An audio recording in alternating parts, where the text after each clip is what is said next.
Good morning student. Previous video class में हमने अपना सृजन पाठ्य पुस्तक का सेकंड चैप्टर काव्य खंड से भ्रमर गीत से चयनित कुछ पद स्टार्ट किया था। फर्स्ट पद हमने कल की क्लास में रीड कर लिया था। आज हम अपना सेकंड पद स्टार्ट करने जा रहे हैं। प्रस्तुत पद कवि सूरदास द्वारा रचित भ्रमर गीत से लिया गया है। इसमें गोपियाँ निर्गुण उपदेश का विरोध करते हुए प्रेम भक्ति मार्ग को श्रेष्ठ बताती है। उद्धव से अपनी भक्ति निष्ठा प्रकट करते हुए कहती है कि हम तो दो भांति फल पायो।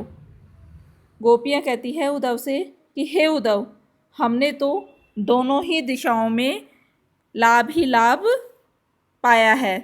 श्री कृष्ण से प्रेम करने से हमें दोहरा लाभ मिला है।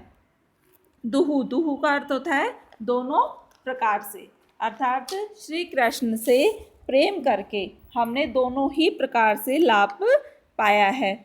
नेक्स्ट लाइन देखिए, जो ब्रजनाथ मिले से तो नीको नातुर जस गायो। जो ब्रजनाथ, ब्रजनाथ का अर्थ है श्री कृष्ण, नीका का अर्थ है अच्छा, नातरु का अर्थ होता है नहीं तो या अन्यथा, जस का अर्थ है यश। या तो श्री कृष्ण हमें मिल जाएंगे, उससे हमारा जीवन सफल हो जाएगा और हमें जो है मोक्ष की प्राप्ति हो जाएगी। परंतु यदि श्री कृष्ण हमें नहीं मिले तो उनके प्रति हमारी प्रेम भक्ति रखने से संसार के हमें अपार यश मिलेगा। गोपियाँ उद्धव से कहती है कि हमने श्री कृष्ण से प्रेम करके दोहरा लाभ पाया है कि या तो हमें श्री कृष्ण मिल जाएंगे और मिलने से क्या होगा, हमें मुक्ति मिल जाएंगी अर्थात मोक्ष मिल जाएगा, और अगर हमें श्री कृष्ण नहीं मिले तो भी हमें क्या है उनकी प्रेम भक्ति रखने के लिए इस संसार में हमें यश की प्राप्ति होगी। नेक्स्ट लाइन देख लिए, कह वे गोकुल की गोपी सब वरण हीन लघु जाति। लघु जाति अर्थात छोटी जाति से है, वरणहीन जिसका कोई रंग रूप न हो। गोपियाँ उद्धव से कहती है कि इस गोकुल की गोपियों की क्या हैसियत है कि वो श्री कृष्ण के साथ रह सके। हम तो न तो उच्च वर्ग की है और न ही उच्च जाति की है, हमें तो श्री कृष्ण का प्रेम मिला, यही हमारे लिए बड़े सौभाग्य की बात है। गोपियाँ अपने आप को लघु जाति की बताती हुई कहती है कि श्री कृष्ण तो एक राजा है और हमारी इतनी हैसियत नहीं है कि हम श्री कृष्ण के साथ रह सके, लेकिन फिर भी हम छोटी जाति के होने के साथ भी श्री कृष्ण का हमें प्रेम मिला, यही हमारे लिए बड़े सौभाग्य की बात है। नेक्स्ट लाइन देखिए, कह वे कमला के स्वामी संग मिली बैठी इकपाती। कमला लक्ष्मी के पति विष्णु, स्वामी संग अंग मिली बैठी एक पाती, यानी कि एक पाती यानी कि एक ही पंक्ति के अंतर्गत बैठना। गोपियाँ उद्धव से कहती हैं कि वे श्री कृष्ण साक्षात जो भगवान है और लक्ष्मी के पति है, फिर भी हमें उनके साथ एक ही पंक्ति में बैठने का गौरव मिला, अर्थात लक्ष्मी के पति विष्णु भगवान के अवतार हैं, फिर भी श्री कृष्ण के साथ हमारा नाम जुड़ा है। नेक्स्ट लाइन देखिए, निगम ध्यान मुनि ज्ञान अगोचर ते भय घोष निवासी। निगम ज्ञान यानी कि वेदों का अध्ययन करने वाला। अगोचर, अगोचर का अर्थ होता है अदृश्य। घोष निवासी यानी कि घोष निवासी का अर्थ है अहिरों की बस्ती में निवास करने वाला। गोपियाँ उद्धव से कहती है कि श्री कृष्ण तो वेदों के अध्ययन करने वाले हैं, ध्यानस्थ योगी है और मुनियों के लिए अगोचर है यानी कि अदृश्य है। वे ही प्रभु हमारे गोकुल में हमारे साथ रहे हैं कि जो प्रभु श्री कृष्ण वेदों के अध्ययन करने वाले हैं, ध्यानस्थ योगी है और ऋषि मुनियों के लिए क्या है, अगोचर है। वे श्री कृष्ण हमारे साथ हमारे गोकुल में हमारे साथ रहे हैं, अर्थात अहिरों की बस्ती में वो श्री कृष्ण हमारे साथ रहे हैं। इससे बड़ी और क्या भाग्य की बात हो सकती है। नेक्स्ट लाइन देखिए, ता ऊपर अब साच कहो तो मुक्ति कौन सी दासी। इससे बड़ा, साच यानी कि सत्य, इससे बड़ा सत्य क्या होगा, इससे बड़ी मुक्ति क्या हो सकती, मुक्ति भी नहीं है। जिस मुक्ति की आप बात कर रहे हैं वह किसकी दासी है, अर्थात वह भक्ति की ही दासी है और हम के श्री कृष्ण के भक्त है। इससे बड़ा और क्या सत्य हो सकता है कि हम श्री कृष्ण के भक्त हैं और उन्होंने हमारे साथ जो है एक साथ हमारे साथ रहे हैं। आगे देखिए, जोग कथा पा लागो उदो ना कहूँ बारंबार। जोग कथा पा लागे उदो, अर्थात जोग कथा यानी कि योग की कहानी, निवेदन पा लागे यानी कि पाँव पड़ती है, यानी कि पैर निवेदन करते हुए सूरदास कहते हैं कि गोपियों ने उद्धव से कहा कि हम तुम्हारे पाँव में पड़ती हैं, अर्थात निवेदन कर रही हैं तुमसे पाँव पड़कर कि आप बार बार योग साधना की बात मत कीजिए, क्योंकि हमें मोक्ष की कोई कामना नहीं है। हमारे लिए तो श्री कृष्ण ही हमारे सर्वोपरि है। नेक्स्ट लाइन देखिए, सुर श्याम तजी और भजे जो ताकि जन्नी छार। सुर श्याम यानी कि तजी यानी कि श्री कृष्ण की भाव भक्ति को छोड़कर, तजी यानी कि छोड़ना, जन्नी यानी कि माता, छार यानी कि तुच्छ या लज्जित होना। गोपियाँ उद्धव से कहती है कि हमारा तो यह मानना है कि श्री कृष्ण की भक्ति को छोड़कर जो कोई किसी अन्य की उपासना करता है वह अपनी माता को लज्जित करता है या फिर अपने जीवन को तुच्छ दिखाता है। गोपियाँ उद्धव से कहती हैं कि जो श्री कृष्ण की भक्ति को छोड़ता है और अन्य कोई उपासना करता है तो वो हमारे लिए क्या है, तुच्छ है, अर्थात वो अपने आप को तुच्छ दिखाता है और अपनी माता को लज्जित करता है। यह हुआ इस पद का अर्थ कंप्लीट। इस पद के अंदर कवि ने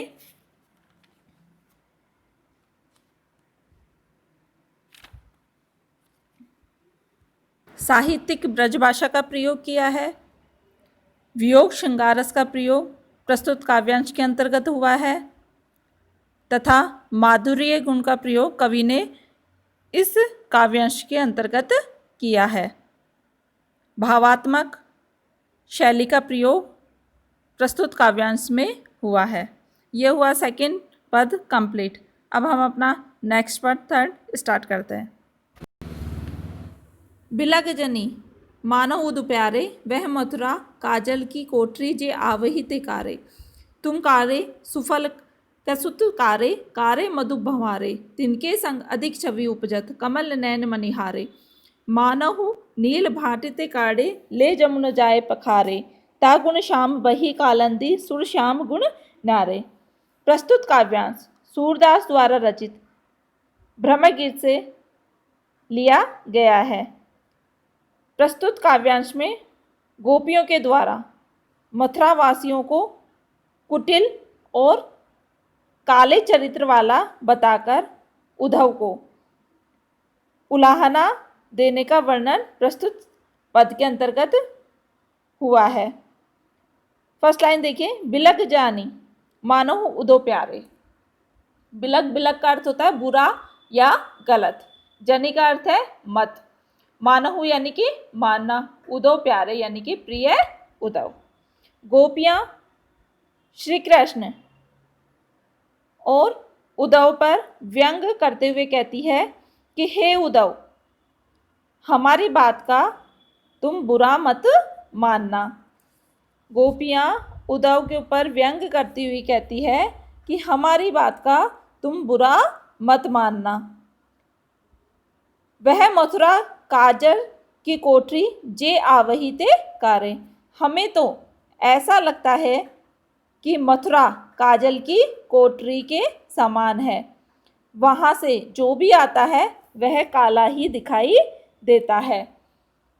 काजल, काजल यानी कि काजल, आवही, आवही का अर्थ होता है आते हैं। कारे यानी कि काला, अर्थात कि गोपियाँ उद्धव से व्यंग करती हुई कहती है कि हमें तो ऐसा लगता है कि मथुरा से जो भी आता है वो काला ही आता है, क्योंकि मथुरा काजल की कोठरी के समान है, कि जो भी आता है वो काला ही दिखाई देता है, अर्थात उनका मन जो है वो काला होता है। नेक्स्ट लाइन देखिए, तुम कारे सुफल सुत कारे, कारे मधु भवारे। तुम काले यानी कि तुम यहाँ पे किसके लिए आया, उद्धव के लिए। सुफल का सुत यहाँ पे अक्रूर के लिए आया है। कारे मधु भवारे, मधु यानी कि भवरे भी काले हैं। तुम भी देख लो, अर्थात उद्धव तुम भी काले हो, अक्रूर भी काले हैं और भूरे भी काले वर्ण के हैं, अर्थात काले रंग के हैं। तिनके संग अधिक छवि उपजत, कमल नैन मनिहारे। तिनके यानी कि उनके, कमल नैन कमल के समान नेत्र वाले। गोपिया कहती है कि कमल के समान नेत्र वाले श्री कृष्ण की कौन कहे, अर्थात वे इन सब कालों के बीच में अत्यधिक शोभायमान होता है। गोपियाँ उद्धव से कहती है कि मथुरा में सभी काले हैं, कि तुम भी काले हो, अक्रूर भी काले और भवरे भी काले, और इन सब कालों के बीच में कमल के समान नेत्र वाले जो हमारे श्री कृष्ण हैं वे अत्यधिक शोभायमान होते हैं। मानहु नील भाटिते काढ़े, ले जमुना जाए प्रखारे। मानहु यानी कि मानना, नील भाट यानी कि नील के मटके से, जाए पखारे यानी कि पानी में धोना, जमुना, जमुना का अर्थ है यमुना नदी। ऐसा लगता है कि तुम सभी को मानो नील के मटके से निकालकर यमुना नदी में साफ किया गया है, अर्थात यमुना नदी के जल से तुम्हें धोया गया है। इसके कारण ता गुण श्याम बही कालंदी, सुर श्याम गुण न्यारे। इसके कारण यमुना नदी भी क्या हो गई है, पूरी काली हो गई है। गोपियाँ उद्धव के ऊपर व्यंग करती हुई कहती है कि तुम सब क्या हो, काले हो, ऐसे लग रहा है कि मानो नील के मटके से निकालकर तुम्हें क्या किया गया है, यमुना नदी के जल में साफ किया गया है, धोया गया है। इसके कारण, उसके कारण पूरा यमुना नदी भी क्या हो गई है, काली हो गई है। उन श्री कृष्ण के सुर श्याम गुण न्यारे, ता गुण श्याम भई कालंदी, सुर श्याम गुण न्यारे। उन श्री कृष्ण के समस्त गुण बड़े ही क्या है, विलक्षण है, अर्थात वर्णनीय है।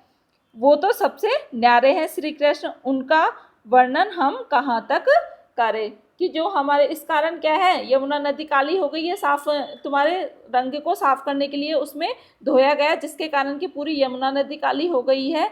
और श्री कृष्ण के गुण तो अनोखे हैं, हम उनका वर्णन कहाँ तक करें। प्रस्तुत काव्यांश के अंतर्गत साहित्यिक ब्रजभाषा तथा व्यंग्यात्मक शैली का प्रयोग किया गया है। काजल की कोठरी लोकोक्ति का प्रयोग हुआ है। अनुप्रास उपमा अलंकारों का प्रयोग प्रस्तुत काव्यांश के अंतर्गत। मानव नील भाटिते पंक्ति में उत्प्रेक्षा अलंकार का प्रयोग हुआ है।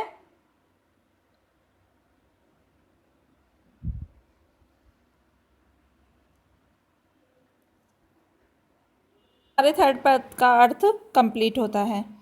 नेक्स्ट पद हम कल की क्लास में स्टार्ट करेंगे।